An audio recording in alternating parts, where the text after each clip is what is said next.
प्यारे बच्चों, आप सभी का हमारे चैनल पे बहुत बहुत स्वागत है। जितने भी विद्यार्थी और जिनको 2025 बोर्ड एग्जाम में 1 मार्च को पेपर देना है, उनके लिए गणित का एक पिछले साल का प्री पेपर लेकर के आ चुका हूँ।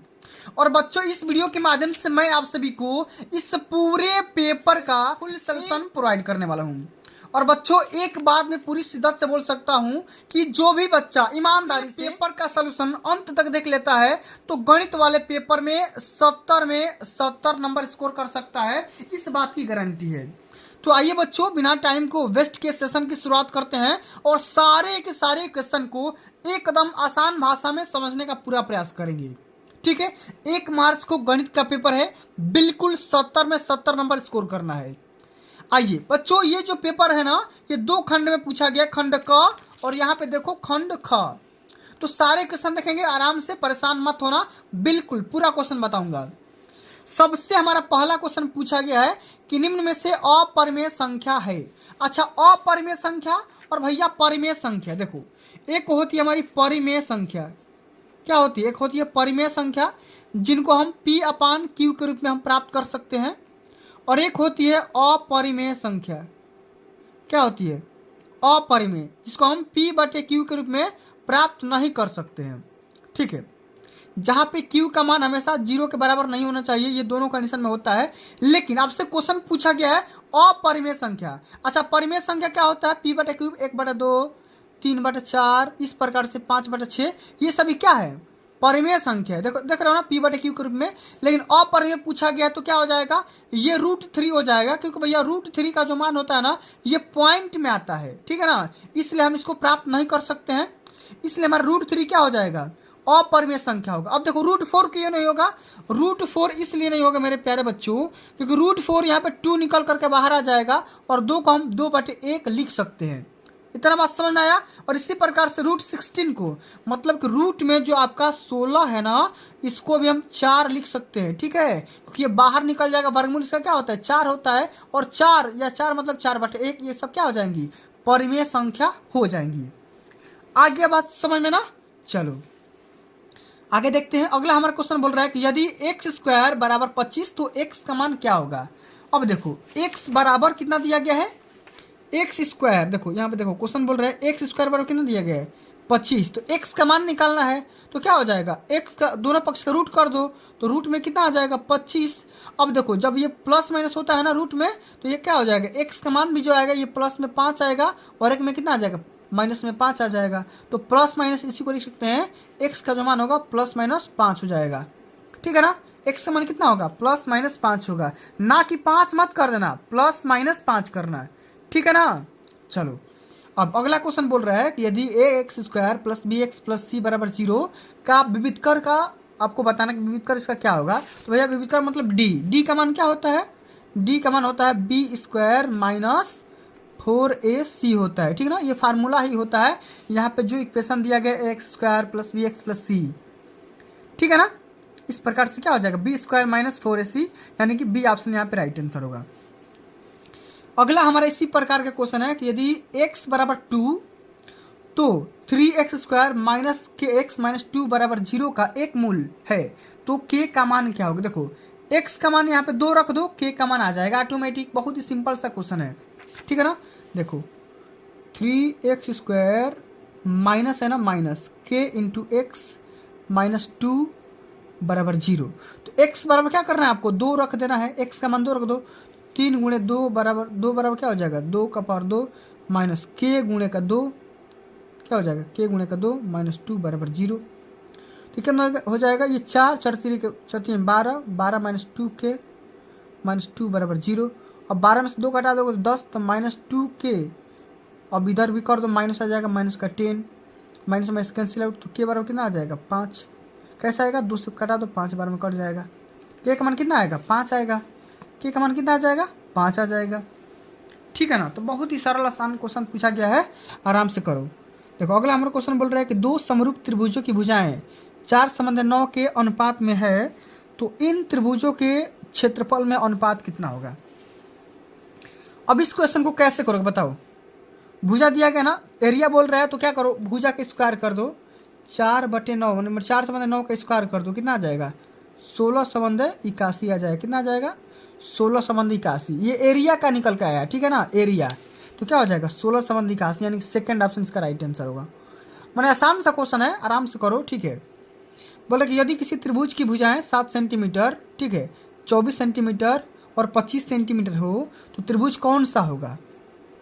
तो भाई तीनों भुजा को आपस में जोड़ लो। देखो इस प्रकार से कैसे करेंगे, देखो अब त्रिभुज को टेस्ट करेंगे, देखो चेक करेंगे कैसे। एक त्रिभुज बनाएंगे यहाँ पे, इस प्रकार से हम बना लेते हैं। कोई भी त्रिभुज बना लो, इसको मान लो 24, इसको मान लो 7 मान लो, और इसको मान लो क्या 25 मान लो। अब सबसे पहले पाइथागोरस का प्रमेय लगा करके इसको चेक करो कि पाइथागोरस का और लागू होगा तो ये कितना आ जाएगा? 90 डिग्री होगा ये वाला एंगल, तो समकोण हो जाएगा। उस कंडीशन में कैसा होगा? समकोण हो जाएगा। लेकिन चेक करना पड़ेगा। कैसे चेक करना पड़ेगा? देखो ये होता है कर्ण का स्क्वायर होता है, मतलब कि कर्ण का स्क्वायर कर दो बराबर लंब का स्क्वायर माने 7 का स्क्वायर प्लस में आधार का स्क्वायर कर दो, तो ये हो जाएगा 625 बराबर 749 प्लस 24 का बराबर कितना होता है? 576 होता है। अब इसको जोड़ दोगे तो ये हो जाएगा 625, और ये भी कितना हो जाएगा? 625 ही होगा। तो मतलब ये जो भुजा है ना, ये दोनों के आपस में क्या है? वर्ग के योगफल के बराबर है। तो ये कौन सा त्रिभुज होगा? बताओ कौन सा होगा? समकोण त्रिभुज हो जाएगा। कौन सा होगा? समकोण त्रिभुज हो जाएगा, ठीक है ना, एंगल के आधार पर पूछा गया। तो अब अगला हमारा क्वेश्चन बोल रहा है कि यदि ए बी सी में ए बी बराबर 6 सेंटीमीटर, बी सी बराबर 8 सेंटीमीटर, ए सी बराबर 12 सेंटीमीटर, तो ए बी सी का परिमाण निकालना है। कि ए बी सी परिमाण मतलब परिमाप, परिमाण मतलब परिमाप पूछा गया है। तो परिमाप में क्या करते हैं? एक त्रिभुज बना लो यहाँ पे, देखो इस प्रकार से कोई भी त्रिभुज बना लो। ए मान लो, ये बी मान लो, ये सी मान लो। ए बी बराबर 6 दिया गया है, बी सी बराबर 8 दिया गया है, ए सी बराबर 12 दिया गया है, ठीक है ना। इस प्रकार से कोई त्रिभुज है, ठीक है। अब इसको क्या करना है? परिमाप निकालना। तो भाई तीनों भुजा को जोड़ दो, 12 + 8 + 6, तो 12 8 20 26 हो जाएगा। 26 सेंटीमीटर कितना हो जाएगा? 26 सेंटीमीटर। सेकेंड ऑप्शन यहाँ पे क्या हो जाएगा? राइट आंसर होगा। चलो आगे देख लो। अगला क्वेश्चन बोल रहे थे, देखो ध्यान से, कि बिंदु 4,5 की भुजा क्या होगी, ठीक है।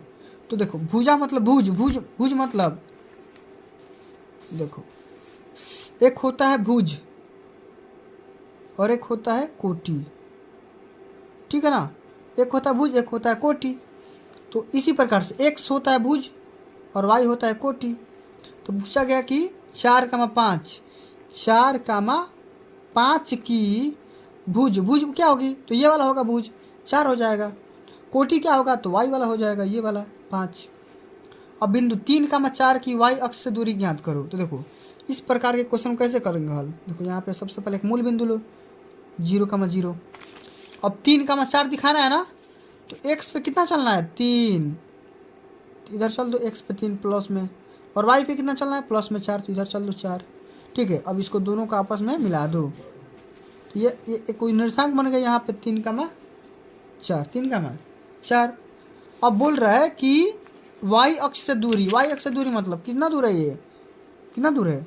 तो वाई अक्ष से दूरी बराबर वाई बराबर निकल कर आ जाएगा ये के, मतलब कि कितना हो जाएगा? ये वाला हो जाएगा ए वाला, वाई बराबर कितना हो जाएगा? ए, मतलब कि वाई बराबर हो जाएगा 3। कितना हो जाएगा? 3 दूरी हो जाएगा, 3 मात्रक, ठीक है ना। इसी प्रकार से देखो मूल बिंदु इतना की दूरी बताना है, मूल बिंदु इतना के बीच की दूरी, मूल बिंदु और इतना के बीच की दूरी। देखो मूल बिंदु से जब दूरी ज्ञात करते हैं ना, तो उसका फार्मूला होता है रूट में x² प्लस में y², ठीक है ना। तो x का मान यहाँ पे 6 रख लो और y का मान यहाँ पे 8 रख लो, तो 36 + 64 रूट में निकाल दो, 100 आ जाएगा। रूट में निकाल दो, 10 आ जाएगा। कितना आ जाएगा? 10 आ जाएगा, 10 मात्रक, ठीक है ना। चलो अब आगे देख लेते हैं। अगला क्वेश्चन बोल रहा है कि बिंदु 8,5 - 4,3 से जाने वाले रेखाखंड के मध्य बिंदु के निर्देशांक होंगे। अच्छा मध्य बिंदु के निर्देशांक बोल रहे हैं, तो क्या करोगे? तो मध्य बिंदु का निर्देशांक देखो, मैं फार्मूला बता दे रहा हूँ। मान लो x1 y1, ठीक है, और ये x2 और ये y2, दो यहाँ पे निर्देशांक दिया गया, ठीक है।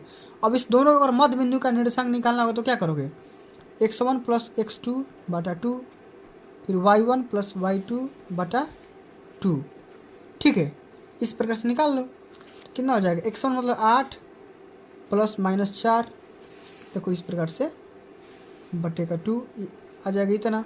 और इसी प्रकार से y1 कितना है 5 प्लस 3 बटे का 2, तो ये कितना आ जाएगा, 8 में से 4 गया, 4 बटे 2 2 हो जाएगा। और ये देखो 8 बटे 4 8 बटे 2 मतलब 4, 2,4 आ जाएगा, कितना 2,4 आ जाएगा। ठीक है ना। अब देखो अगला बोल रहा है कि 3 संरेख बिंदु से होकर जाने वाले त्रिभुज का क्षेत्रफल क्या होगा। तो भैया देखो 3 संरेख बिंदु, संरेख 3 गो जाओ चाहे 10 गो जाओ, ठीक है, उससे कोई मतलब नहीं है, 1 गो 2 गो 3 बिंदु जा रहे हैं ना यहाँ से, इस प्रकार से एक ही रेखा में है। तो जब एक रेखा पे है तो इसका एरिया कितना होगा, त्रिभुज का एरिया कितना होगा, 0 हो जाएगा। बताओ एगो रेखा पे त्रिभुज बनेगा, नहीं बनेगा ना भाई, नहीं बनेगा, इसलिए क्या हो जाएगा, त्रिभुज 0 हो जाएगा एरिया इसका। काट 90 डिग्री का मान होता है 0, क्या होता है 90 डिग्री का मान 0 होता है, ये आप याद कर लोगे। काट 90 माइनस थीटा बराबर क्या होता है, tan थीटा होता है, और tan 90 माइनस थीटा काट थीटा होता है। ठीक है, अब देखो अगला क्वेश्चन बोल रहा है साइन थीटा बराबर 1/2, तो थीटा का मान क्या होगा, तो साइन कितना डिग्री का मान 1/2 होता है, 30 अंश का मान होता है, कितना 30 अंश का मान 1/2 होता है, ये तो आपको याद होना चाहिए। अगला क्वेश्चन बोल रहा है कि वृत्त की परिधि बराबर होती है, तो वृत्त की परिधि क्या होता है 2 पाई इंटू आर, और आर क्या है त्रिज्या है, तो 2 पाई गुणे त्रिज्या, 2 पाई। ठीक है, तो इसमें तो दिया ही नहीं है, क्वेश्चन बदल दिया, तो क्वेश्चन बदल दी तो कोई बात नहीं, 2 इंटू आर मतलब क्या हो जाता है, यही तो व्यास हो जाता है, तो पाई इंटू डी कर लो। पाई क्या है अपरिमेय संख्या और डी क्या है व्यास है, तो पाई गुणे व्यास हो जाएगा, सेकंड ऑप्शन इसका राइट आंसर होगा। ठीक है ना, देख रहे हो ना इस प्रकार से। अब अगला क्वेश्चन बोल रहा है कि यदि किसी वृत्त के परिमाप तथा क्षेत्रफल के संख्यात्मक मान बराबर हो तो त्रिज्या इसका क्या होगा। ठीक है, वृत्त के परिमाप और क्षेत्रफल, देखो वृत्त का परिमाप अभी मैंने क्या बताया 2 इंटू पाई इंटू आर बराबर एरिया क्या होता है पाई आर स्क्वायर, तो एक आर से एक आर कैंसिल आउट, पाई से पाई कैंसिल आउट, तो यहाँ पे 2 बराबर क्या हो जाएगा आर, तो आर क्या है त्रिज्या है, तो त्रिज्या कितना निकल करके आ गया 2 मात्रक, कितना आ जाएगा 2 मात्रक आ जाएगा। ठीक है ना। चलो अब अगला क्वेश्चन क्या है कि किसी कार के पहिए का व्यास 70 सेंटीमीटर है, तो इसका परिधि कितना होगा। तो अभी देखो व्यास दिया गया ना, ये अभी मैंने क्या बताया पाई इंटू डी होता है परिधि, परिधि यही ना होता है। ठीक है, तो क्या हो जाएगा पाई इंटू डी हो जाएगा, तो पाई मतलब 22/7 गुणे डी मतलब 70 दिया गया है, तो कटा दो 10 बार में 220 निकल करके आ जाएगा, कितना 220 सेंटीमीटर। ठीक है ना। चलो अगला क्वेश्चन बोल रहा है कि एक घन की भुजा 1 सेंटीमीटर है, तो घन का आयतन निकालना है। देखो तो हम जानते हैं कि घन का आयतन बराबर क्या होता है भुजा का क्यूब,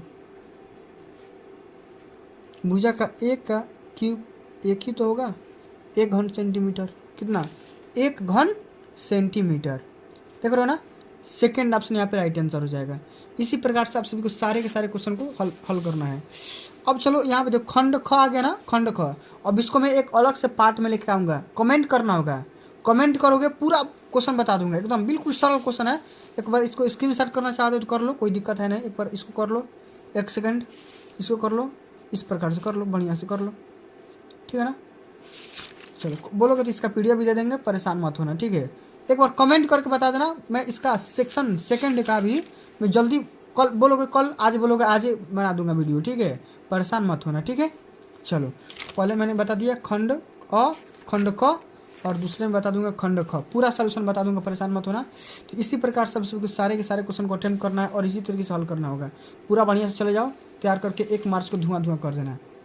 तो चलिए बच्चों आज के लिए बस इतना ही। अगर ये वीडियो आप सभी को अच्छी लगी होगी, हेल्पफुल लगी होगी, तो वीडियो को लाइक कर देना है, शेयर करना है और कमेंट करके बताना है कैसा लगा। और खंड ख का सलूशन चाहिए तो क्या करना होगा, कमेंट करना होगा, कमेंट करके बताओ, सब्सक्राइब कर लो चैनल को। ठीक है ना, ताकि अपलोड करो वीडियो तुरंत नोटिफिकेशन चला जाए। ठीक है, तो चलिए मिलता है अगली वीडियो में, तब तक के लिए जय हिंद, जय भारत, वंदे मातरम।